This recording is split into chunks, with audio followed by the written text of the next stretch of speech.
Salut toi, c'est Queen Camille. Je suis là pour te donner discrètement 2-3 petites infos au sujet de la sexualité, ce territoire mystérieux dont on ne doit pas prononcer le nom, mais que en vrai personne n'y sait trop comment faire, donc tout le monde y regarde la boîte à cul. Moi ça m'arrange. Propulsé par mademoiselle.com. Ça swing. Aujourd'hui les petits chamous, on parle d'érections. Les érections municipales, les érections présidentielles. On la garde pas celle-là. Je vais répondre à Ingrid qui m'a envoyé une question très dure. Salut Queen Camille, salut mon arbre à chat. Je viens de rencontrer un merveilleux prince charmant à qui je pense plaire très sincèrement. Mais on n'arrive pas à avoir de rapport sexuel sympa parce qu'il n'a pas d'érection suffisamment efficace, disons. On fait de longs préliminaires pour essayer de lancer la machine, mais il n'y a rien à faire. Je suis super ennuyée, parce que je ne sais pas si c'est parce que je ne l'excite pas, mon ego surdimensionné refuse d'y croire. Parce qu'il est stressé, ça a pas l'air franchement, mais on sait jamais. Parce qu'il pense à l'avenir de la France, des orang-outans, de la grande barrière de corail. J'ai pas encore osé lui en parler, parce que je ne sais pas par quel bout prendre la chose. Titre. Et je ne voudrais pas le vexer ou dramatiser.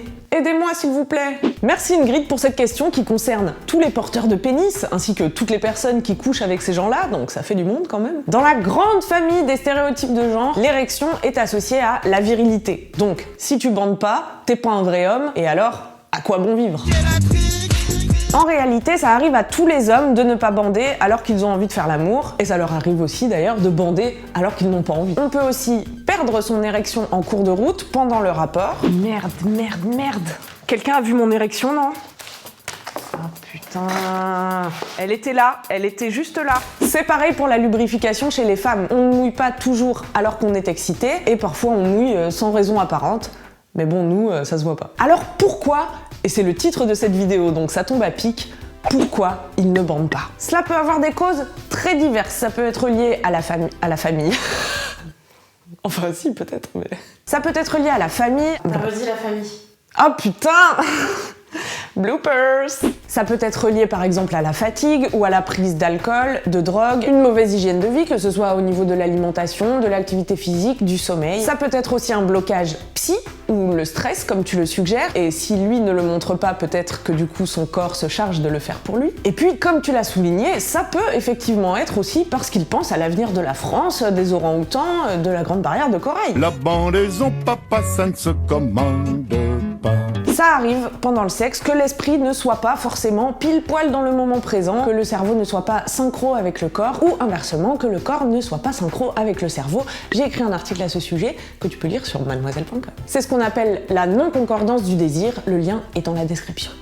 Ça peut être aussi un problème de type médical, et ça, il faut le vérifier avec une personne de type médical. Comme tu peux le constater, ma chère Ingrid, rien dans cette liste ne te concerne. Le mec est là, donc partons du principe qu'il a envie d'être là, mais tu peux quand même lui poser la question pour être sûr. Donc il n'y a rien qui cloche chez toi, il n'y a rien que tu aies fait de mal. Ce sont juste des choses qui arrivent. 3, 4... Les choses qui arrivent, on ne les comprend pas toujours, mais elles arrivent quand même. Après, on y pense tout le temps, et ça devient des problèmes, alors que c'est juste des choses qui arrivent. Là, je peux pas faire plus pour dédramatiser la situation. Chère Ingrid, tu me dis que vous n'avez pas de rapport sexuel sympa parce qu'il n'a pas d'érection suffisamment efficace. Alors peut-être que ce serait un bon point de départ d'essayer d'avoir des relations sexuelles sympas sans forcément qu'elles intègrent pénétration du pénis dans le vagin.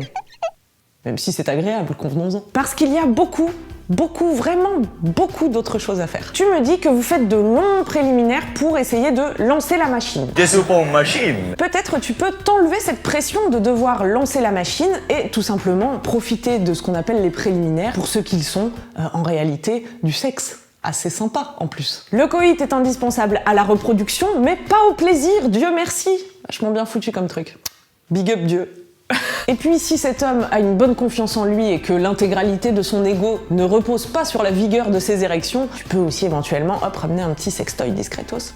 Je veux dire, nous quand on doit mettre du lubrifiant, on le prend pas personnellement. En tout cas, le stress ne fait pas bander, donc dans un premier temps, en l'état des choses, profitez de toutes les autres pratiques qui sont à votre disposition. Voilà, détendu, sans pression, tranquille, on n'est pas bien là.